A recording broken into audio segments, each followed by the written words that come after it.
Hello students, today we learn on hydrocephalus. So hydrocephalus is one of the congenital anomaly that is found at birth. So as the name suggests, hydro is the water and cephalus is the brain. So the water or the liquid or the fluid gets accumulated in the brain. Now which fluid gets accumulated in the brain? We know that in the brain or in the ventricles there is CSF fluid, correct? CSF fluid is cerebrospinal fluid. So what is the function of this fluid? So this fluid, it nourishes and it protects the brain and the spinal cord, the most delicate organ in the body. So this CSF fluid that is secreted in the ventricles by choroid plexus. And every minute 0.5 ml CSF is produced. Throughout the day 720 ml is produced. Okay, but in this pathway only 120 ml. 120 ml remains constant. So what happens to the rest of the fluid? So the rest of the fluid is absorbed. Okay. It is absorbed by the arachnoid villi. So this is the anatomy related with this disease condition. Okay.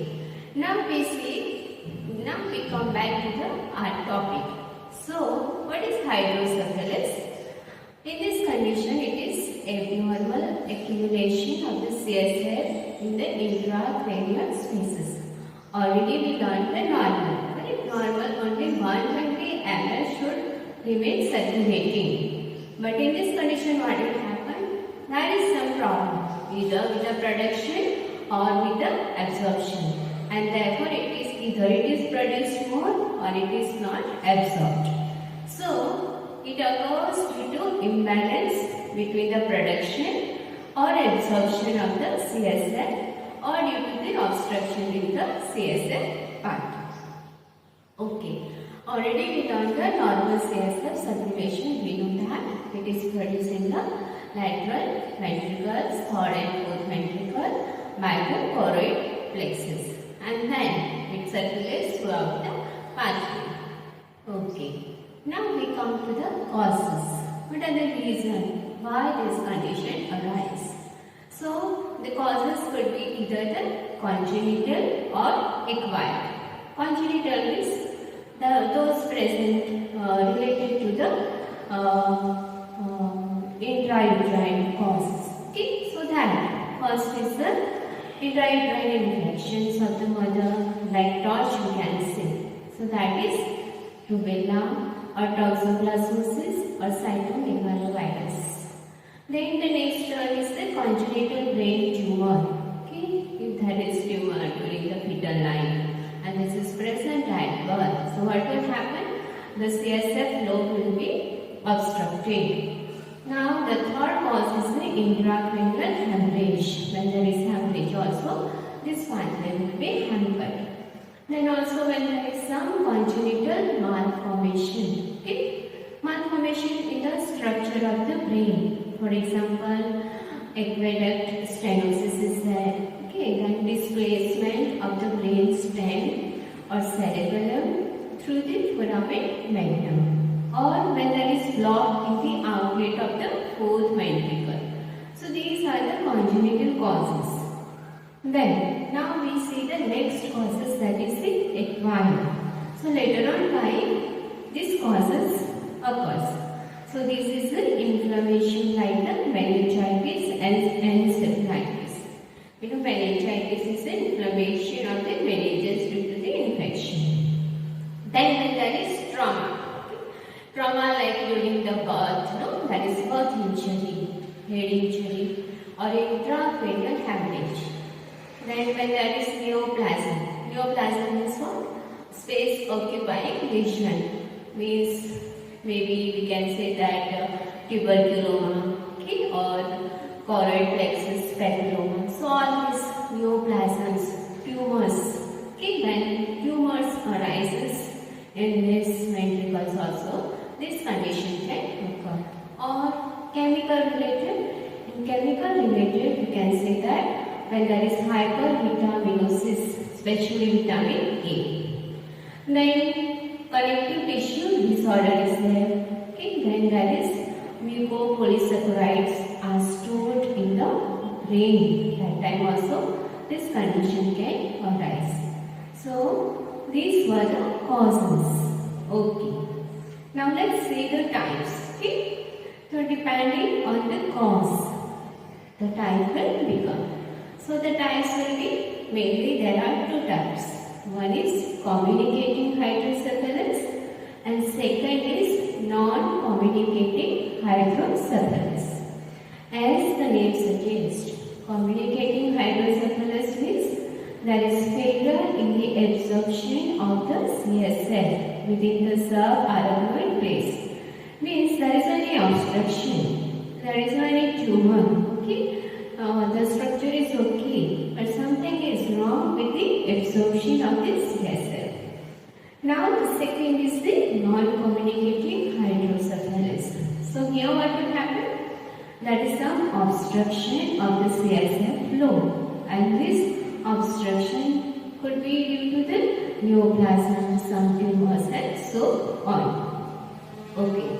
Now the pathophysiology. What will happen with this disease condition in the brain? So as we learned that the CSF should get absorbed and should remain 120 ml or to 150 ml in constant, correct? Now if it does not get absorbed due to the problem in the absorption or due to the obstruction, then what will happen? The CSF getting accumulated in the brain of the baby, in the ventricles. The ventricles become enlarged, the head will become more, and then it will presses on the ventricle. Okay. So what will happen? The sutures, the fontanelles, that will become enlarged. So these things happen in the baby. Okay. Now we come to the clinical manifestation. Clinical manifestation is the sign and symptoms. So by all this time, already we have learned so much description of the disease. So from that we can understand the clinical manifestation. So the first thing we can see is the enlarged head. Okay, enlarged head, the head circumference becomes very large. Okay. As you can see in this baby, can you see the enlargement of the head? Okay. What is the normal at birth? No, double than that it will become. Okay. So if we check the head circumference, it is very large. Then second thing is the delayed closure of the anterior fontanelle. Okay. Anterior fontanelle is the bigger, that closes at 18 months or 1.5 years. So this closure means it is delayed. Then second important clinical feature we can see is tensed and bulging fontanelle. This fontanelle is tensed, it is bulging. Okay, you can see the fluid outside. Outside is just below that. Then protruded forehead. Okay, can you see in this diagram? The forehead is protruded. So much blushing out. Okay, the forehead becomes very large. Then there is shiny scalp. Okay, we see the scalp. No, it shines. Okay. Then the scalp veins. Okay, all the veins of the scalp becomes prominent. You can see outside very easily. Then eye. Okay. The particular feature of this disease is sunset eye. Okay, sunset eye, can you see how it is? For the child, okay, the upward gaze, to look up is very difficult. Okay, so here the child only looks this way, no, down. So here what will happen? Our eyes are downturned. Looks down only always. Then the sclera are visible above the iris. Okay? And the upward gaze, it is very difficult for the child to look upward. Okay. Then we see the Menkman sign. Okay. Menkman sign is also a very particular sign of this. So what is Menkman sign? If you perform the percussion we know that if you pursue the percussion of the head. And what sound will come? Like crackpot sound. When we go to buy pot, no, earthen pot, what we do? They just make this sound, no, this to see whether it is cracked or not. If there is any crack, some different sound is coming, no, resonance. So here, if you do the percussion on the head of the baby, then there is cracked pot sound. Okay.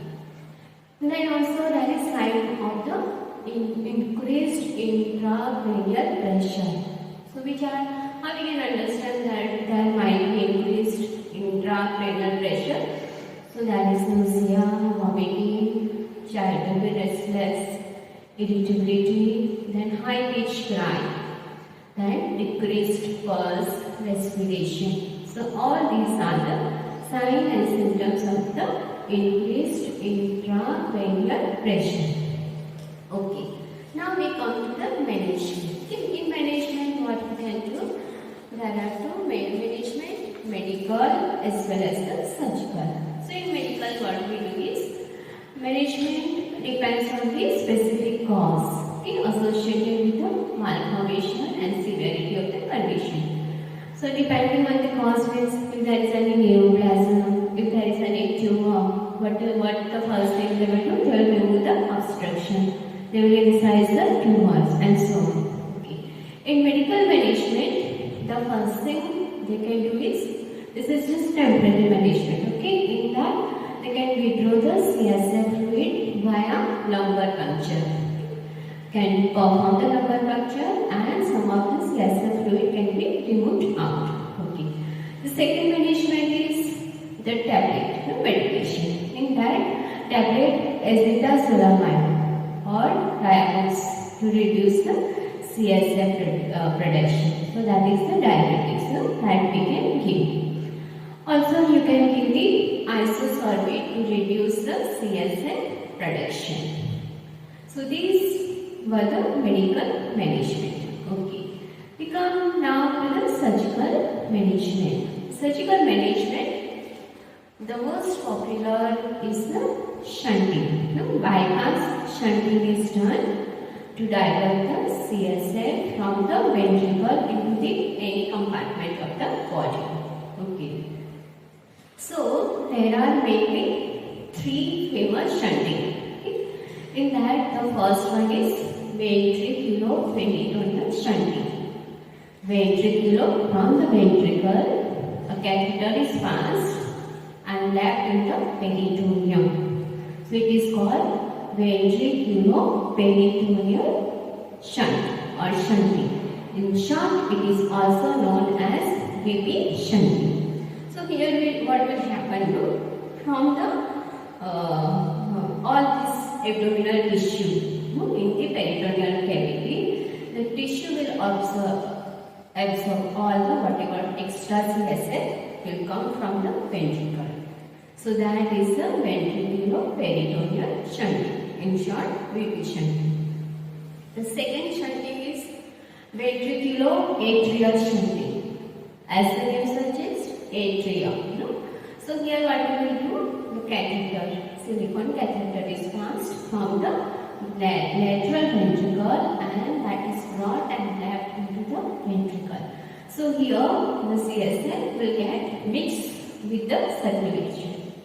So that is the second type. And the third type is the ventriculopleural shunt. So as the name suggests, here the catheter is slapped into the pleura. We know that is the covering of the lungs, pleura. So the catheter is passed from the left ventricle and that is slapped in the covering of the lungs. That is the pleural cavity. There it is left. So how it is done? You can just see this diagram. Okay. See, before shunting, the ventricles are so dilated. Can you see? Thickened. Because it is filled with the CSF fluid. So in shunt, what they are doing? A burr hole from the skull. From the skull, a burr hole is made. Catheter is passed into the lateral lateral ventricle. Okay. Then what is done? The catheter is passed in the site that is chosen. So if it is in peritoneal, we patient and in the peritoneal cavity. If it is atrial, then in the atria, and if it is pleura, then it is left in the pleura. So this is the technique. Okay, simple thing. The shunt is put, or we can say in simple word that CSF is channeled in some other site, so that it does not disturb the ventricles. The head or the brain is not accumulated with the CSF fluid. Okay. So when we put this shunt, it has its own complications also. This shunt, when the time goes, time to time, the child has to come for the follow-up and it needs to be revised. Otherwise, what will happen? It will get blocked. Okay? And also there is the pumping of the catheter. So this catheter here, or the pumping of the catheter to flush the catheter, we have to teach to the parents also, so they can do at home. Okay.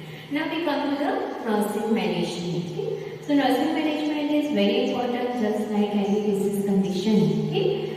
We have to provide all the hygienic care to the baby, keep baby warm, then give all the routine care. Okay. Daily monitoring of the head circumference is very important to note the increase of the CSF fluid.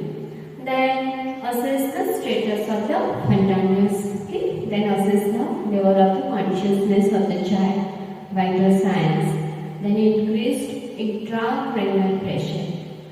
Also, they provide the nutrition, adequate nutrition by breastfeeding. Okay. Now the child will not be able to take sufficient amount of breast milk. So we can provide express breast milk either through the Vatican spoon or through the feeding tube. Also maintain the skin integrity. Okay, now the head is enlarged. Whenever you handle the baby, support the head. We have to teach the parents how to handle this child. Then put soft pillow under the head of the baby. Then prevent infection by aseptic techniques. Provide hygienic care, maintain fluid balance by IV therapy, intake output chart, then vasogastric tube feeding, etc. Also strengthen the family coping, psychological support to the parents. Teach them if this condition is present, what is the outcome, what is the surgery, then how they have to manage the child. Okay, then position the child with the slight head elevated. Now we come to the nursing diagnosis. So in this condition, the specific nursing diagnosis is altered cerebral tissue perfusion related to the increased intracranial pressure. Imbalanced nutrition is there related to the reduced oral intake. Then risk for impaired skin integrity related to the enlargement of the head. Then fear and anxiety of the parents related to the child's condition and surgery. Then risk for infection because of the shunt is placed. Risk for fluid volume deficit related to the CSF drainage and ineffective family coping method. So that's it with this disease condition. It is hydrocephalus.